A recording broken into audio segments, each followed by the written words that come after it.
जयपुर में प्रेस से मुखातिब होते हुए दिग्विजय सिंह ने कहा कि 13 सितंबर 2021 को मुंद्रा पोर्ट पर बड़ी मात्रा में पकड़ी गई हेरोइन खेप की कीमत लगभग 1 लाख करोड़ रुपए से ज्यादा है, लेकिन फिर भी दबाने की कोशिश की गई।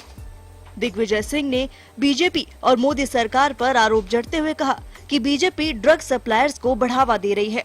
केंद्र सरकार ने जो 21,000 करोड़ का हेरोइन पकड़ा है उसको नेशनल इन्वेस्टिगेटिव एजेंसी को सौंप दिया।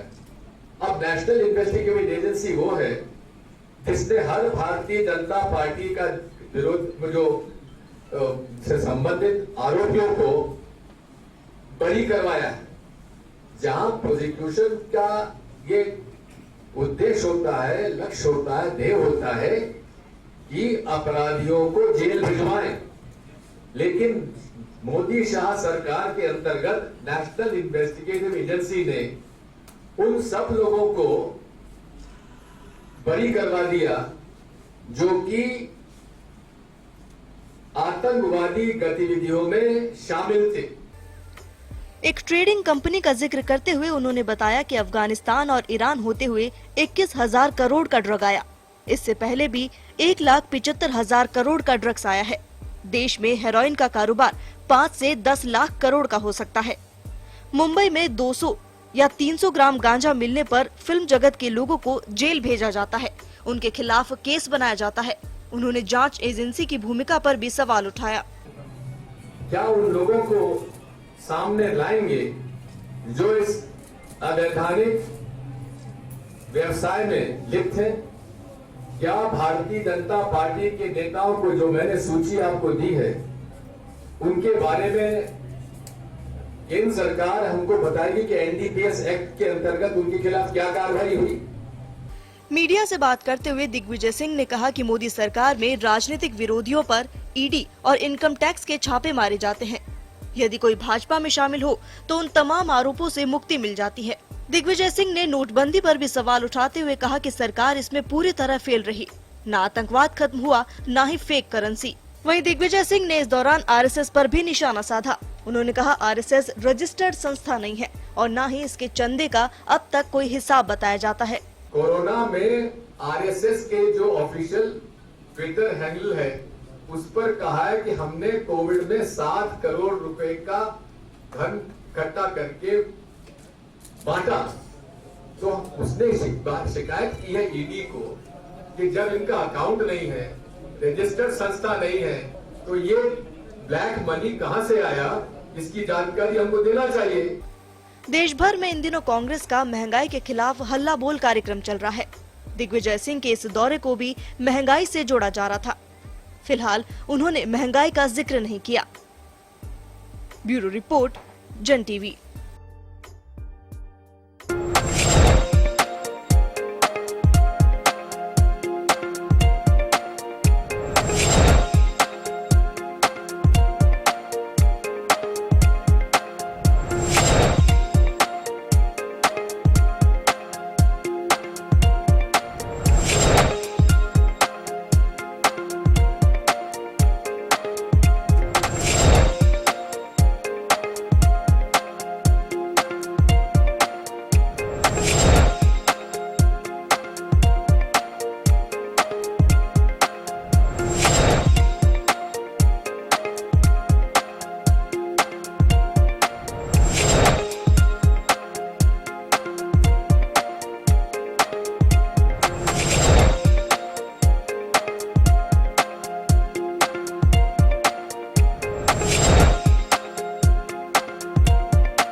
हम बात करेंगे कांग्रेस नेता दिग्विजय सिंह के जयपुर दौरे की, और कांग्रेस का हल्ला बोल देश भर में चल रहा है इस वक्त, और उनका जो निशाना रहा केंद्र सरकार पे रहा, आरएसएस पे रहा, और हाल ही में मुंद्रा पोर्ट पे जो ड्रग्स पकड़ी गई थी उसको लेकर के उन्होंने फिर केंद्र सरकार को निशाने पे साथ मीडिया को भी उन्होंने कटघरे में खड़ा किया।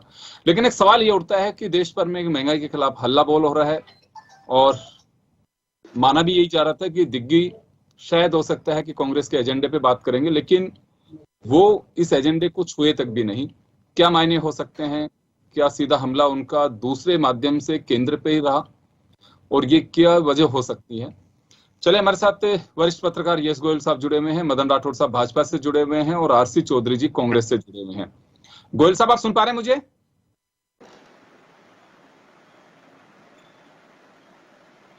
यस गोयल साहब, सुन पा रहे हैं?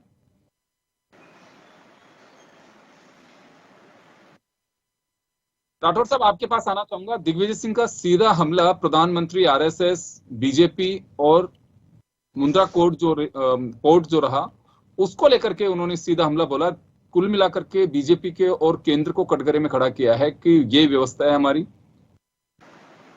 देखिए, दिग्विजय सिंह जी क्या बोल देते हैं ये उनको खुद को पता नहीं है। कब तो वो देशभक्ति की बात कर लेते हैं, कब देश के खिलाफ में बोल देते हैं, कब वो पाकिस्तान परस्ती भाषा बोल देते हैं, कब आरएसएस के खिलाफ बोल देते हैं। उनका तो लक्ष्य यही है कि प्रधानमंत्री जी को डैमेज करना, आरएसएस को डैमेज करना। हर समय वो इन्हीं बिंदुओं को लेकर के और अपना सुर्खियों में रहने के लिए एक ऐसा सुरसुरा छोड़ देते हैं। ये उनकी आदत है, पुरानी आदत है। इसलिए वो उनकी बात को मैं सोचता हूँ कि न तो कोई कांग्रेस गंभीरता से ले रही है और न देश का कोई नागरिक गंभीरता से ले रहा है। एक्चुअली व्यक्ति को ये चाहिए, दिग्विजय सिंह जी थोड़ा पढ़ लेते, थोड़ा समझ लेते। अब वो मतलब कभी ये ड्रग्स को लेकर के और किस प्रकार की बातें कर लेते हैं कि 200-300 ग्राम यदि किसी हीरोइन के पास, हीरो के पास मिल जाती है तो क्या वो चाहते क्या हैं? क्या कार्रवाई नहीं होना चाहिए? वो किसको बचाना चाहते हैं? या माफियाओं से उनकी मिलीभगत है? ये वो मतलब क्लियर तो कभी करेंगे नहीं, लेकिन ये जनता इस पर सोच रही है कि दिग्विजय सिंह जी को हो क्या गया। अभी कुछ दिन पहले उन्होंने किस प्रकार की बात कह दी थी कि हिंदुस्तान में और हिंदुओं की तुलना में मुसलमान बच्चे कम पैदा कर रहे हैं। अब ये कहां से वो आंकड़ा लाए? किस प्रकार की बात वो कह देते हैं? अब ये बात आश्चर्यजनक नहीं है क्या? अभी कुछ दिन पहले ही उन्होंने जो मीडिया में सुर्खियों में रहे वो कि मुसलमान 1952 के बाद में हिंदुओं की तुलना में बच्चे कम पैदा कर रहे हैं। वास्तविकता क्या है वो कभी मुस्लिम एरिया में जाकर के तो देखें। ऐसी बातें करके वो चाहते क्या है, किस प्रकार का वो मैसेज देना चाहते हैं देश में। इसलिए दिग्विजय सिंह जी, मैं सोचता हूँ कि उम्र ज्यादा हो गई है उनकी, और वो क्या बोल देते हैं ये उनकी समझ से परे है। और इस प्रकार से देश में चुनाव हो रहे हैं तो वो अब चुनाव आ गए तो चुनाव को देख करके और वो फिर सुर्खियों में आना चाहते हैं। वो इस प्रकार। चले, मैं वापस आ रहा हूँ सर आपके पास में, वापस आ रहा हूँ। आरसी चौधरी जी हमारे साथ जुड़े हुए हैं। आरसी चौधरी साहब, मदन राठौड़ साहब का कहना है कि दिग्विजय सिंह को कांग्रेस से सीरियस नहीं लेती है, तो उनकी बातों में कोई ऐसी बात नहीं है कि जिन्हें उन्हें गंभीरता से लिया जाए। वो कभी कुछ भी कह देते हैं, कभी देशभक्त बन जाते हैं, कभी पाकिस्तान की लाना शुरू कर देते हैं। तो चुनाव आए हैं, इस वजह से वो किसी भी तरह के कुछ भी बयान दे रहे हैं। योगेंद्र जी, मैं कहना चाहूंगा कि ये भारतीय जनता पार्टी के वरिष्ठ नेता हैं राठौड़ साहब, लेकिन दुर्भाग्यपूर्ण है जिस मुद्दे पे बहस रखी है, जिस मुद्दे पे आज चर्चा की जा रही है, जिस मीडिया के अंदर जो लगातार जो चर्चा होना चाहिए, 13 सितंबर को घटना होती है, 13 सितंबर के बाद में आज उस घटना पे 1 अक्टूबर को जिक्र होता है, बड़ा दुर्भाग्यपूर्ण है।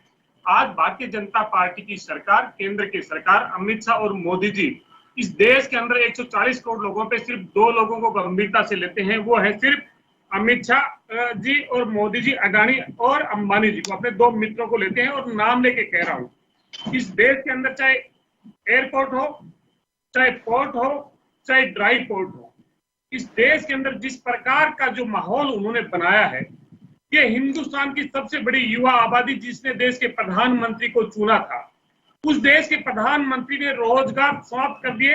तमाम सरकारी संस्थान है अपने पूंजीपति मित्रों को दे रहे हैं और बदले में दोस्तों को दे रहे हैं, तो नशे का कारोबार दे रहे हैं। हमें बहुत खुशी भी होती जब चुनाव हो रहे थे और चुनाव के समय में जब महाराष्ट्र का केस आया था, सुशांत राजपूत की मृत्यु हुई थी, कौन क्या मटेरियल सप्लाई किया या नहीं किया, लेकिन 39 लोगों पे एनडीपीएस के एक्ट के तहत मुकदमा दर्ज किया गया। तमाम जो टीवी चैनल्स हैं उन पे 10 दिन तक लगातार सुबह शाम बहस होती रही और ये लगा कि देश के अंदर नशे का जो कारोबार है ये उखाड़ने का काम कर रहे हैं। लेकिन दुर्भाग्य से एक बात जानना चाहूंगा मैं, आरसी चौधरी जी, एक बात जानना चाहूंगा। सरकार इसमें एक जवाब दे चुकी है, जांच एजेंसियां ये बात कह चुकी हैं कि कुछ लोगों को हमने अरेस्ट कर लिया है और जो रैकेट है या जिसकी उद्गम स्थल है उसको हम आइडेंटिफाई करने की कोशिश कर रहे हैं, कुछ क्लूज मिले भी हैं और इसे राजनीतिक चश्मे से नहीं देखना चाहिए, इसे तूल नहीं दिया जाना चाहिए। ये ड्रग्स का एक ऐसा मामला है कि हम उस रैकेट को तोड़ना चाहता है कि दुनिया के लिए बहुत ही वैसा मामला है। तो या एक राजनीतिक रूप से कांग्रेस घेर रही है या फिर आप लोगों का भरोसा क्यों टूट रहा है जांच एजेंसियों पर? लगातार आप लोग दिग्विजय सिंह ने भी जांच एजेंसियों को कटघरे में खड़ा किया, आप भी कटघरे में, ऐसा क्यों लग रहा है आपको कि जांच एजेंसियां काम नहीं कर रही हैं? योगेंद्र जी, मैं कहना चाहूंगा, जब बॉम्बे के अंदर 10 दिन तक लगातार 39 लोगों की गिरफ्तारियां हो जाती हैं, लगातार किसने क्या चीजें की थी वो गिरफ्तारियां होती हैं, रिया चक्रवर्ती और उसके भाई को, तमाम जो महिलाएं हो, सेलिब्रिटीज हो, सबको हम कहते हैं कि नशे के कारोबार में कितना भी बड़ा व्यक्ति हो गिरफ्तार होना चाहिए। लेकिन इस देश का दुर्भाग्य, 21,000 करोड़ रुपए की हीरोइन बरामद हो जाती है लेकिन उसका हीरो आज तक लापता है। ये घटना है 13 सितंबर की, आज 1 अक्टूबर को चर्चा हो रही है। मैं भारतीय जनता पार्टी के नेता से पूछना चाहूंगा कि गिरफ्तारी के आंकड़े बताएं, और जिस कंपनी ने यहाँ पे जो हीरोइन भेजी थी उससे पहले भी इसी कंपनी ने, जिसके नाम से ये शिपमेंट आया है, 9 जून 2021 को आया था, उसके अंदर 25,000 किलो हीरोइन थी। वो 25,000 किलो हीरोइन 1,75,000 करोड़ रुपए की इस देश के अलग अलग हिस्से के अंदर जो पहुंचाई, जो भारतीय जनता पार्टी के नेता और उनके परिवार संलिप्त है इस देश के अंदर, 13 लोगों के पास में ये जो नारकोटिक्स है वो बरामद किया गया, उन पे मुकदमे हैं। आज इस देश की 65% युवा आबादी को नशे की चोट के अंदर उड़ता हुआ पंजाब सुना था, लेकिन आज उड़ता हुआ हिंदुस्तान देख रहे हैं। ये ऐसा हिंदुस्तान जिसका युवा नशे की लत की तरफ जा रहा हो, देश के प्रधानमंत्री को सामने आने चाहिए। और हम ये कहना चाह रहे हैं कि यही जो एनआईए जो एजेंसी है, इस एनआईए एजेंसी के साथ में चाहे आईटी हो चाहे तमाम दूसरे हो, उन्होंने किस प्रकार प्रतिशोधात्मक कार्रवाई की है। अगर भारतीय जनता पार्टी इस देश के युवाओं को नशे से बचाना चाहती है तो हम ये कहना चाहते हैं, रोजगार तो हमने छीन लिया लेकिन नशे की नत सौगात में मत दीजिए। आप सुप्रीम कोर्ट के जज का जिस प्रकार अपॉइंटमेंट करते हैं, वही कमेटी तय करे कि सुप्रीम कोर्ट के कौन जज इस देश के युवाओं को इस निष्पक्ष न्याय के द्वारा जो हीरो लापता है, जो हीरो गायब है, उसकी जवाबदेही तय करके और सलाखों के पीछे पहुंचे। आज बहुत लंबा समय हुआ है, बहुत लंबी बड़ी ये जो मात्रा बरामद की गई, और उससे पहले जो जून में इसी कंपनी के द्वारा जो आया, अफगानिस्तान से जो नारकोटिक्स आया, इसी के दम पे अफगानिस्तान के अंदर तालिबान जो मजबूत होता गया, पिछले 60 साल के अंदर हिंदुस्तान ड्रग्स का सबसे बड़ा आयातक बन गया है।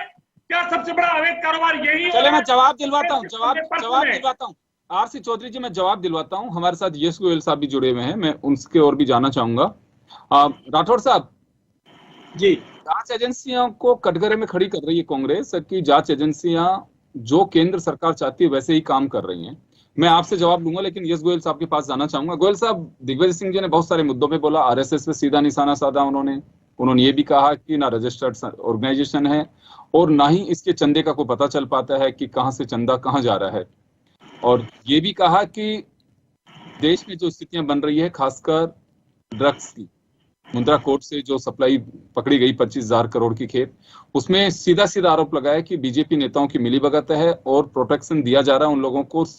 देश में साल भर में 7 से 10 लाख करोड़ रुपए का ये धंधा चल रहा है। ये आंकड़े कुछ यकीनन हैं या फिर ये कहें कि पॉलिटिकल बयान है? ये नहीं, उन्होंने तो ये दिग्विजय सिंह जी ने जो आज प्रेस कॉन्फ्रेंस की है उसमें बहुत ही उन्होंने तथ्यात्मक जानकारी दी है। और इतना बड़ा लीडर, इतना बड़ा फॉर्मर चीफ मिनिस्टर मेरे ख्याल से तथ्यों के बिना बोलेगा नहीं, इट इम्पॉसिबल। अच्छा, उन्होंने जो सबसे बड़ा जो ऑब्जेक्शन उठाया वो इस बात पे उठाया कि एनआईए जो है, नेशनल इन्वेस्टिगेशन एजेंसी है, उसका जो करेक्ट रोल है वो बहुत ही पार्शियल है। वो जहां अपने जिनको बचाना होता है उनको कन्विक्शन नहीं करा के उनको एक्विटल करा देती है। उनका आरोप सबसे बड़ा ये है। तो जो उन्होंने मुद्दा उठाया है वो कोई हवा में तो उठाया नहीं है, तथ्यात्मक उठाया, प्रेस कॉन्फ्रेंस में उठाया और कांग्रेस के बैनर तले उठाया है। तो अगर ये कहा जाए कि साहब दिग्विजय सिंह जयपुर आए और उन्होंने सिर्फ अपने लेवल पे ये मुद्दा उठाया, उन्होंने मुद्दा नहीं उठाया, कांग्रेस ने मुद्दा उठाया। कांग्रेस ने मुद्दा उठा करके देश के सामने रखा है कि ऐसा ऐसा हो रहा है। और जो मीडिया है, खासतौर से इलेक्ट्रॉनिक मीडिया जो है, जो चर्चा करता है, सब कुछ करता है, वो इस पे चर्चा नहीं कर रहा है। इसलिए एनआईए की जांच तो हो, पर उसके साथ सुप्रीम कोर्ट का जो कोई जज हो वो उसको मॉनिटर करे, उसका सिलेक्शन जो है वो भी कॉन्स्टिट्यूशनली जो लेजिस्लेचर में होता है उसके तरह ये करे। अच्छा, दिग्विजय सिंह साहब पुराने मुद्दे उठाने में, उखाड़ने में, लगाने में या क्रिटिकल कमेंट देने में फेमस है, कोई नई बात नहीं है।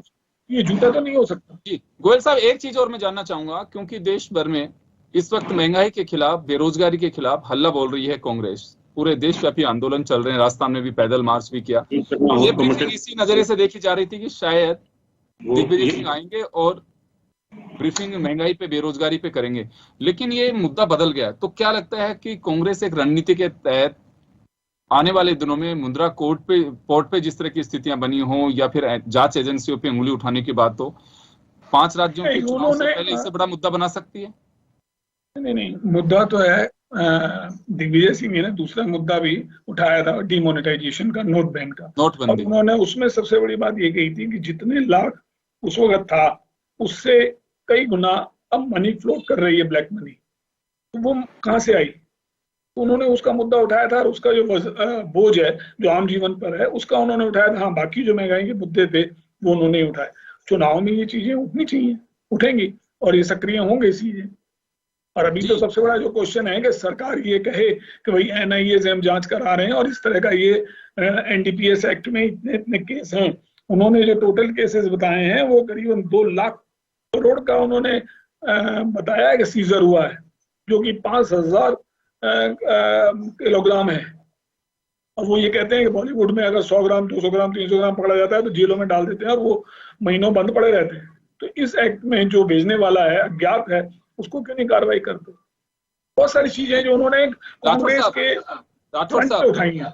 राठौर साहब जी, देखिए कांग्रेस के दिग्गज नेता है दिग्विजय सिंह, सांसद हैं भी और सब आगे फॉर्मर चीफ मिनिस्टर हैं, उनका अपना एक कद भी है कांग्रेस के अंदर।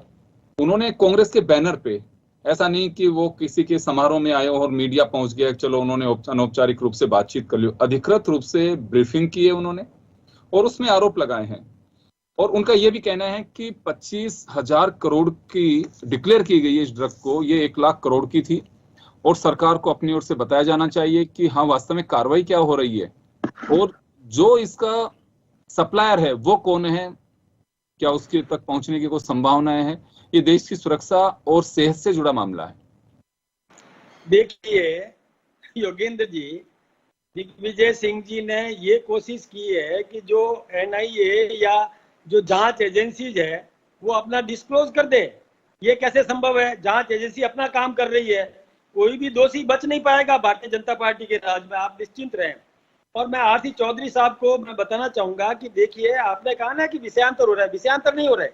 मैं तो दिग्विजय सिंह जी क्या क्या बोल देते हैं मैं वो बात आपके सामने कर रहा था। अब वो देखिए आरएसएस की बात कर रहे हैं, वो कुछ गुरु दक्षिणा का पैसा, अरे आपको नहीं पता, खून पसीने का, गाढ़े पसीने की कमाई का पैसा कार्यकर्ता बचा करके और गुरु दक्षिणा के रूप में देता है। आरएसएस चंदा नहीं करता, इनको जानकारी नहीं है। और जानकारी लेनी हो ना तो कभी शाखा, संघ की शाखा में चले जाएं, उनको समझ में आ जाएगा कि आरएसएस क्या करता है। ये राष्ट्रभक्ति के से ओतप्रोत कार्यकर्ता तैयार।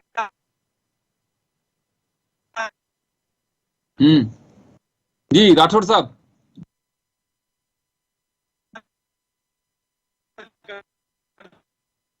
आपकी आवाज कट रही राठौर साहब, मैं वापस लौटूंगा आपके पास में, मैं वापस आ रहा हूं आपके पास में। मैं और ये जानते तो है नहीं, इनको पता है नहीं, कर लेते तो बातें गंभीरता की बात करते ही नहीं है।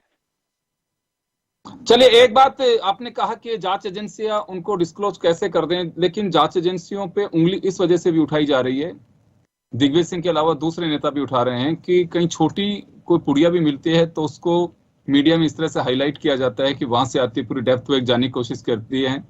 ये बहुत अच्छी बात है, एजेंसीज का काम है, लेकिन इतनी बड़ी ड्रग सप्लाई हो और उसके कौन इसका सेलर है, कौन सप्लायर है, कौन लोकल चेन इसकी बनी हुई है, इतने दिन बाद में इसका खुलासा नहीं हो पा रहा है। और ये आरोप लगाया जा रहा है कि चलिए वो भी ठीक है, लेकिन इसे दबाया जा रहा है। एक आरोप ये लग रहा है कि दबाया जा रहा है। ये लगातार ये बात केवल दिग्विजय सिंह नहीं है, राहुल गांधी भी कह चुके हैं, दूसरे नेता भी कह चुके हैं।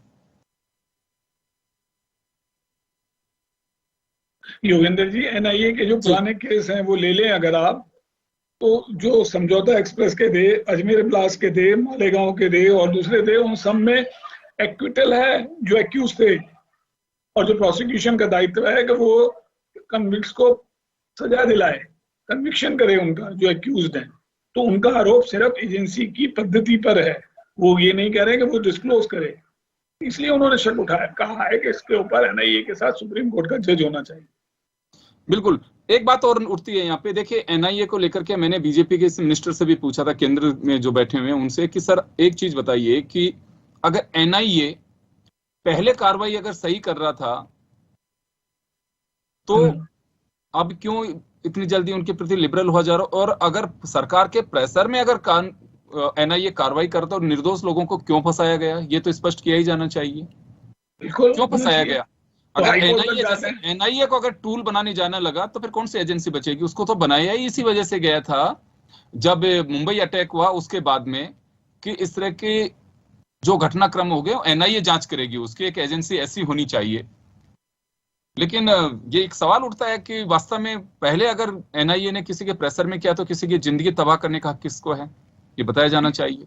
और अगर वास्तव में सही गिरफ्तारियां थी तो फिर इतने स्वच्छंद मुद्रा में क्यों छोड़ा जा रहा है, ये बड़ा सवाल है। ये कोई पुलिस स्टेशन इसको योगेंद्र, इसको लेकर के हाई कोर्ट में लोगों ने केस डाले हुए हैं कि एनआईए के डिसीजन के खिलाफ जो स्पेशल कोर्ट थी उन्होंने उनके खिलाफ गए हुए, जैसे अजमेर ब्लास्ट में गए हुए, ठीक है वो सुनवाई नहीं हो रही या टेकअप नहीं हो रहे, बात दूसरी है। दूसरे केस में समझौता एक्सप्रेस में भी यही हो रहा है, और उनके नंबर सालों में नंबर आएंगे। एक बार एक्विट होने के बाद तो फिर काफी इंसान फ्री हो जाता है, और जो दूसरा पक्ष है वो बहुत कमजोर हो जाता है लीगली। बिल्कुल, समय के साथ साथ चीजें चली जाती हैं। राठौड़ साहब, आप सुन पा रहे हैं हमें? नेटवर्क का इश्यू है। राठौड़ साहब शायद हम लोगों से लेफ्ट हो गए, वो जुड़ेंगे तब हम वापस उनके व्यूज लेंगे। लेकिन दिग्विजय सिंह का जो बयान है कांग्रेस के प्लेटफॉर्म पे उनका बयान है, बीजेपी बेशक इसे खारिज करे, लेकिन कांग्रेस की ओर से उनका टूर प्लान किया गया और उसके जरिए उन्होंने ये आरोप लगाए हैं। जवाब बीजेपी को देना है, ये कह करके पल्ला झाड़ना, मुझे लगता है कि उससे को संतुष्ट हो नहीं पाएगा कि दिग्विजय सिंह तो कुछ भी कह देते हैं। राहुल गांधी के लिए भी यही कहा जाता है, अभी 2 दिन पहले की बात है कि राहुल गांधी हैं तो बीजेपी को कुछ भी करने की आवश्यकता ही नहीं है, लेकिन वो पार्टी के लीडर हैं। अगर बीजेपी उचित समझती है तो जवाब देना चाहिए, और नहीं तो उनके आरोप अपने आरोप हैं और आरोप के आधार पर जो चीजें चलती रहेंगी वो आगे चलती रहेंगी। लेकिन इतना तय है कि अगर वास्तव में ड्रग्स की जो स्थितियां बन रही हैं देश के सामने बहुत चुनौती हैं। पंजाब से हमें उदाहरण लेना चाहिए कि किस तरह से जो पंजाब धान का कटोरा संपन्न राज्य के रूप में पंजाब को देखा जाता है, अभी भी है। वहां पे एक साल में 3-3 फसलें, वहां के युवाओं का जोश अलग तरीके का है, लेकिन ऐसे से सेलिब्रिटीज खोखले हो गए जो ड्रग्स की चक्कर में बर्बाद हो गए। ये मैं कहना चाहूंगा यहाँ पे, अगर ऐसा कुछ है तो उसे रोका जाना चाहिए, क्योंकि ड्रग्स के चक्कर में हमारे यहाँ पे पठानकोट जो बेस है उस पर भी अटैक हुआ। कहा जा रहा है कि वो ड्रग्स आती थी वहां से और इस तरह की चीजें। गोयल साहब, उस समय भी यही एक कनेक्शन सामने आया कि वो अटैक से पहले वहां पे ड्रग्स भी चल रही थी, वहां के अधिकारी मोटा रकम ले रहे थे। तो ये मुझे लगता है कि अब हेल्थ से साथ साथ ही हमारे नेशनल सिक्योरिटी से जुड़ा हुआ बिंदु है, इस पे वास्तव में गौर करना चाहिए। मैं ये नहीं कह रहा कि सरकार इस पे काम नहीं कर रही, जरूर कर रही होगी, लेकिन प्रतिपक्ष के अपने सवाल हैं, सरकार उन पे जवाब दे, ये सरकार का काम है। नहीं दे तो फिर सवाल उठते रहेंगे जब तक क्लियरिटी नहीं होगी, क्योंकि हाउस से जब कॉल किए जाते हैं तो वहाँ हंगामा बरस जाता है। बाहर ये सब चीजें चलती हैं कि बाहर आप जवाबदेही आपकी बनती है, नहीं बनती, लेकिन हाउस में अगर कोई मुद्दा आता है तो आपको जवाब भी देना पड़ता है। बाहर है सवाल जवाब ऐसे ही चलते रहेंगे। खैर चलिए, मैं माफी चाहूंगा, समय कम है, मैं रोकना चाहूंगा, और खास खबर में इतना ही। दीजिए इजाजत, नमस्कार।